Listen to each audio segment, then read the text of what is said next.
ah, ah, ah, ah, ah. There are other situations when people may sweat. When we are very scared, nervous, worried, or simply uncertain about something, we could sweat. Sweating can also be a sign. Sweating can also be a sign that you are unsure of your ability.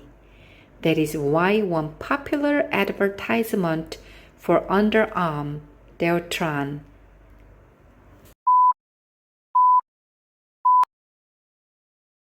sweat. Those tiny drops of perspiration that make a part of our body's cooling system. We sweat. When we do hard physical work, we sweat. When we exercise. In these situations, we can say we work up a sweat. For example, running is a great way to work up a sweat. We also sweat when it is hot outside, but we want to say we work up a sweat. We didn't do any work. We just got sweaty by being hot. We often use another verb when talking about sweating. Break. For example, when I helped my friend move to her new apartment, I bodily broke a sweat. That is because she doesn't want very much.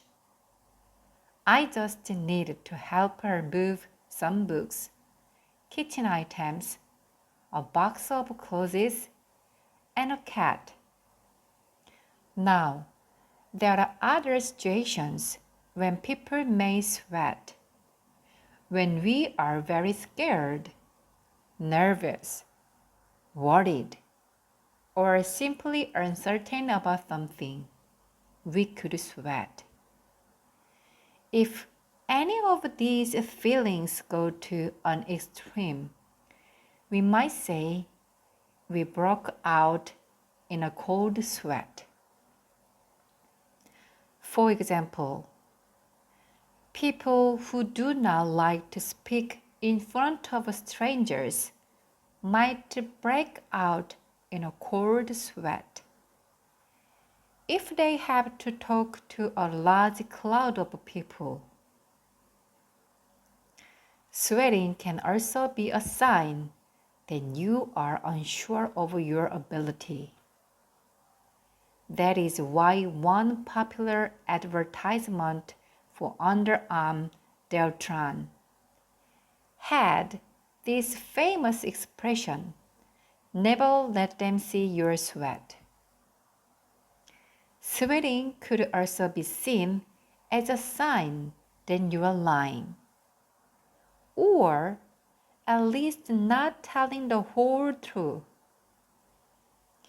If you watch crime shows, sweating is one thing police look for when they question a suspect of a crime.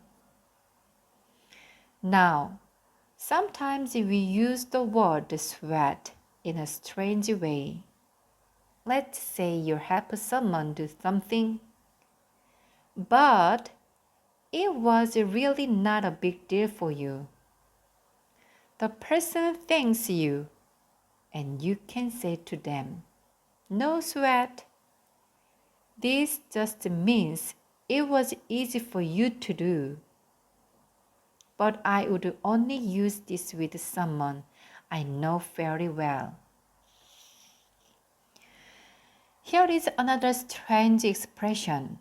Don't sweat it. This is a way of saying no problem or don't worry about it. Here is a quick story.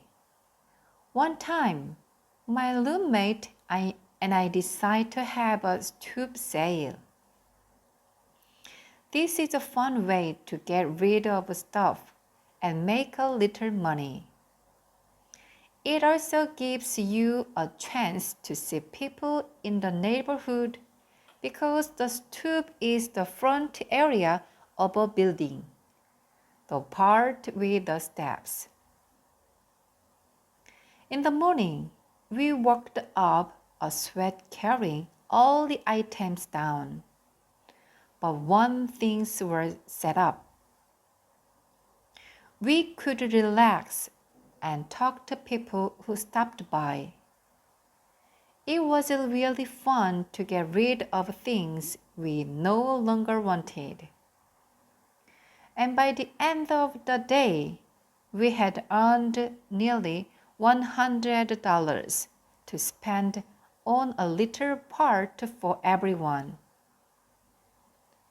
It was a really hot day, and during the sale, I sweated up a storm.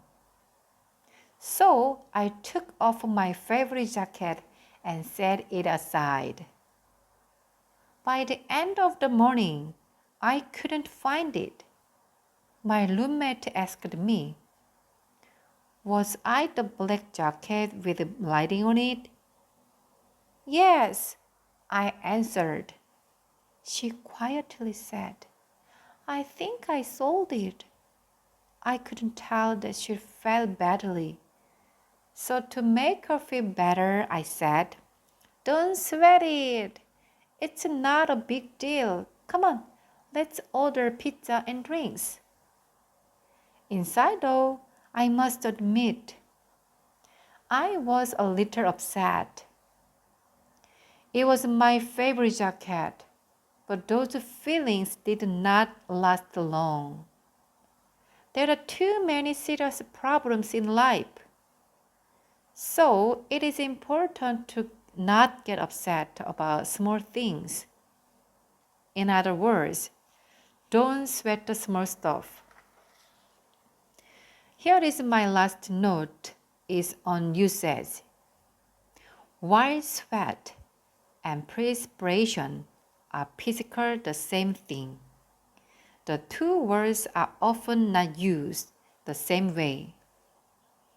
We do not say perspiration in the same informal way we say sweat. So, with all of the expressions we heard today, we only use the word sweat.